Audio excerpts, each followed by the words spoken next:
శ్రీ ప్రసన్న వెంకటేశ్వర స్వామి ఆలయం శతాబ్దాల చరిత్ర కలిగిన మహిమాన్విత క్షేత్రంగా విరాజిల్లుతోంది. బద్వేల్ మండలంలోని అనంతరాజపురంలో వెలసిన ఈ సుందర దేవాలయం మట్టిరాజుల కాలంలో నిర్మించబడిన చారిత్రక ఆలయంగా ప్రసిద్ధి చెందింది. భక్తితో కొలిచిన వారికి పలికే దైవంగా, సంతానం లేని దంపతులకు సంతాన ప్రాప్తిని ప్రసాదించే వరదాతగా ఇక్కడ కొలువై ఉన్నారని భక్తుల విశ్వాసం. ఇక్కడి స్వామివారి విగ్రహం చిరునవ్వులతో ప్రసన్న వదనంతో దర్శనమివ్వడం విశేషం. భక్తుల పాలిట కొంగు బంగారంగా, భక్తితో కొలిస్తే పలికే దైవంగా, సంతానం లేని దంపతులకు సంతాన ప్రాప్తిని ప్రసాదించే మహిమాన్విత మూర్తిగా ఈ క్షేత్రం ఖ్యాతి పొందింది. ధ్వజారోహణ రోజున సంతానం కోసం వరవడిన మహిళలకు కోడి ముద్దల ప్రసాదం అందించడం ఆలయ ప్రత్యేకత.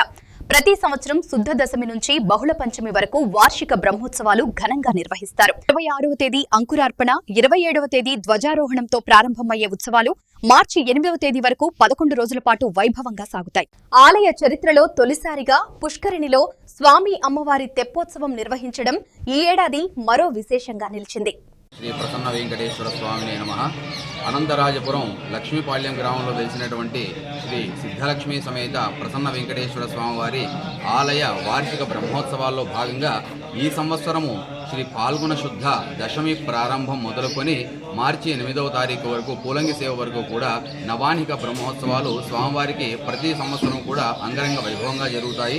అలాగనే ఈ యొక్క సంవత్సరము విశేషంగా స్వామివారి యొక్క నూతన రథము స్వామివారికి ప్రతిష్టాపన కార్యక్రమం కూడా ఈ రోజున అంకురార్పణ రోజున స్వామివారి నూతన రథ ప్రతిష్ఠ కార్యక్రమం కూడా జరుగుతూ ఉన్నది. హోమాలు కూడా జరుగుతూ ఉన్నవి. కావున భక్తాదులందరూ కూడా నూతన రథాన్ని స్వామివారి యొక్క దివ్యమైనటువంటి కృపా కటాక్షాలని అందరూ కూడా సమపాళ్లలో పొందాలని చెప్పేసి భక్తులందరికీ కూడా ఇదే మా ఆహ్వానం గుడి తరపున. అలాగనే స్వామివారికి జరుగు బ్రహ్మోత్సవాల్లో మొదటి రోజు ఈరోజు రథ ప్రతిష్ఠ కాబట్టి హోమాది కార్యక్రమాలన్నీ కూడా జరుగుతున్నాయి.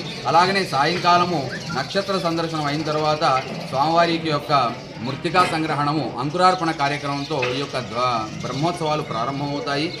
మరుసటి రోజున ధ్వజారోహణము. ఆ రోజున సంతానం లేనటువంటి వారు ఎవరైనా కూడా ఆడవారు వారి యొక్క దంపతులు తల్లిదండ్రులు ఎవరైనా కూడా వారితో తోడుగా వచ్చి స్వామివారి దగ్గర వరపడి ధ్వజస్తంభం దగ్గర ఆ యొక్క గరుడ ప్రసాదాన్ని స్వీకరించిన ప్రతి ఒక్కరికి కూడా సంతానం కలుగుతుంది. అందరూ కూడా సంతానం కలిగిన వాళ్ళు ఎంతోమంది, చాలా వందల మంది సంఖ్యలో ఉన్నారు స్వామివారి యొక్క సంతాన ప్రాప్తి పొందినవారు. కావున సంతానం లేని భక్తులు ఎవరైనా ఉంటే కూడా రేపటి రోజున ఉదయము 9 గంటల ప్రాంతమున ఆలయానికి విచ్చేయవలసిందిగా కోరుతున్నాము.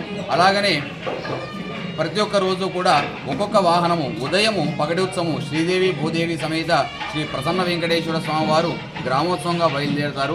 అలాగనే సాయంకాలం వేళ 7:30-8 గంటల ప్రాంతమున స్వామివారు వాహన సేవలో ఒక్కొక్క రోజు మొదటి రోజు శేషవాహనము, యాళివాహనము, సింహవాహనము, హనుమద్వాహనము, మోహిని ఉత్సవము, గరుడోత్సవము, ఇలాగా ప్రతి ఒక్క అశ్వవాహనము, గజవాహనము, ప్రతి ఒక్క ఉత్సవంలో ప్రతి ఒక్క వాహనం కూడా స్వామివారు అధిష్ఠించి గ్రామాన్నంతా కూడా భక్తులందరినీ కూడా సుభిక్షం చేయడానికి స్వామివారు ఈ యొక్క నవానిక బ్రహ్మోత్సవాల్లో సిద్ధంగా ఉన్నారు. కాబట్టి భక్తాదులందరూ కూడా